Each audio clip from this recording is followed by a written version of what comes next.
आखिर भगवान श्री राम के देह त्यागने के बाद अयोध्या का क्या हुआ। आखिर कैसे भगवान श्री राम के संतानों यानी कि लव और कुश ने राज्य को संभाला और कैसे सूर्यवंशियों का वंश आगे बढ़ा। दोस्तों, रावण का अंत करने के बाद जब श्री राम माता सीता को अपने साथ वापस अयोध्या ले आए, तब माता सीता को यह नहीं पता था कि उनके लिए अभी परीक्षाओं का अंत नहीं हुआ है और एक दूसरी परीक्षा अभी भी उनके मार्ग में खड़ी है। जब श्री राम ने अपनी प्रजा के सवाल उठाने पर माता सीता को ही त्याग दिया, तब वह वाल्मीकि जी के आश्रम में रहने के लिए चली गई, जहां उन्होंने अपने बेटों लव और कुश को जन्म दिया और उनका पालन पोषण किया।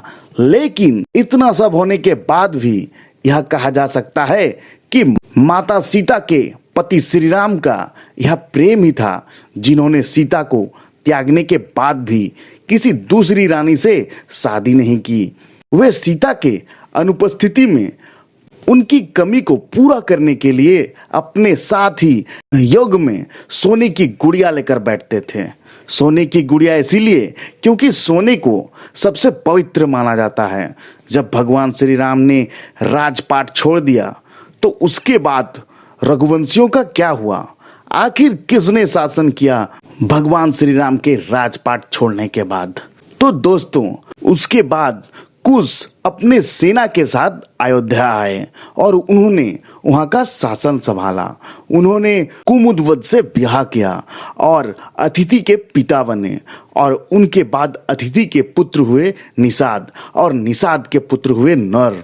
नर के बाद हुए नव। इस तरह यह वंशावली बढ़ते बढ़ते आ पहुंची महाभारत काल के राजा बृहदबल तक। इतिहास में बृहदबल का जिक्र कुश की 50वीं पीढ़ी के रूप में किया गया है। भगवान श्री राम के ही वह वंशज थे। उन्होंने कुरुक्षेत्र के युद्ध में कौरवों की ओर से युद्ध लड़ा था। कहते हैं चक्रव्यूह के दौरान अभिमन्यु और बृहदबल के बीच घमासान युद्ध हुआ था और अभिमन्यु के प्राण घातक तीर से बृहदबल की मृत्यु हो गई थी। हमारे पुराणों में भरत, लक्ष्मण, शत्रुघ्न के भी दो दो पुत्रों का जिक्र मिलता है। भरत के दो पुत्र हुए तास और पुष्कर और वहीं लक्ष्मण जी के पुत्र चित्रांगद और चंद्रकेतु। वही शत्रुघ्न के पुत्र हुए सुबाहु और सूरसेन। कहते हैं मथुरा का नाम पहले सूरसेन था।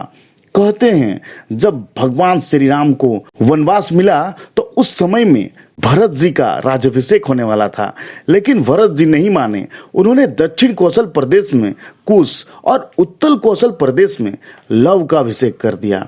भगवान राम के काल में भी कौशल राज्य उत्तर कौशल और दक्षिण कौशल में विभाजित था। कालिदास के रघुवंशम चरित्र के अनुसार भगवान श्री राम ने अपने पुत्र लव को श्रावती का और कुश को कुशावली का राज्य दिया था। श्रावली की माने तो लव का राज्य उत्तर भारत का था और कुश का दक्षिणी भारत का। वही रघुवंशम चरित्र के अनुसार कुश को अयोध्या जाने के लिए विंध्याचल पार करना पड़ता था। इससे यह भी सिद्ध होता है कि उनका राज्य दक्षिण कौशल में ही था। कुश की राजधानी कुशावली आज भी बिलासपुर जिले में है और कौशल को राम की माता कौशल्या की जन्मभूमि माना जाता है। वही दूसरी तरफ ऐतिहासिक तथ्यों के अनुसार लव ने लवपुरी नगर की स्थापना की थी। लवपुरी के बाद वह लवपुरी कहा जाने लगा, जो वर्तमान स्थिति में लाहौर ही है। यहाँ तक कि इनके किले में लव का एक मंदिर भी बना हुआ है।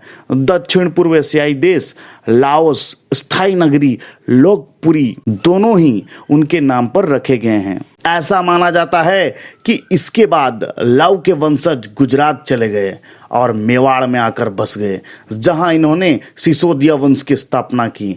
शायद यही कारण है कि मेवाड़ का राज प्रतीक भी सूर्य है। साथ ही यह भी सुनने में आता है राघव राजपूतों का जन्म हुआ, जिसमें बड़गुजर, जयास और सीक्वल का वंश चला। दूसरी शासन सिसोदिया राजवंश की थी, जिसमें गेसल और गहलोत वंश के राजा हुए। दूसरी ओर कुश ने कुंसावती राज्य की स्थापना की, जो छत्तीसगढ़ राज्य के बिलासपुर जिले में है। कुश ने अपने राज्य पूर्व की तरफ ही फैलाया। और ऐसा माना जाता है कि थाईलैंड के राजा इसी वंश के थे।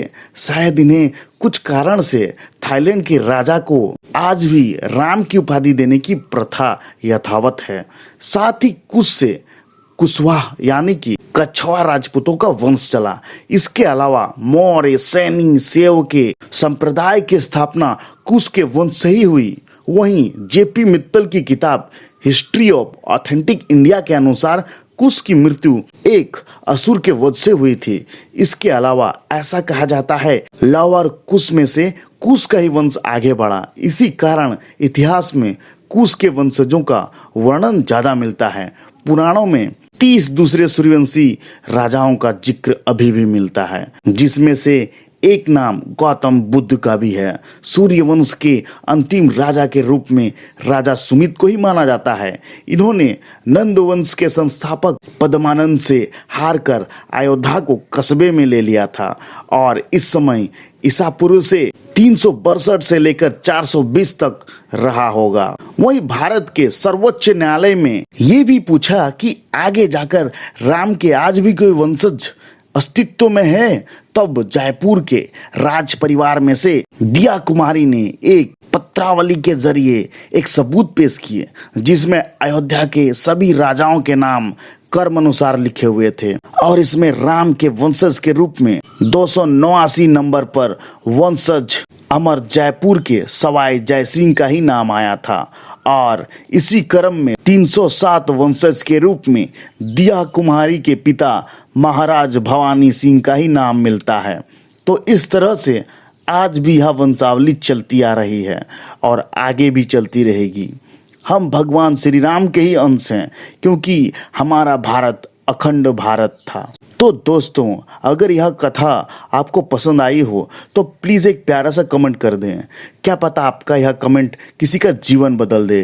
धन्यवाद।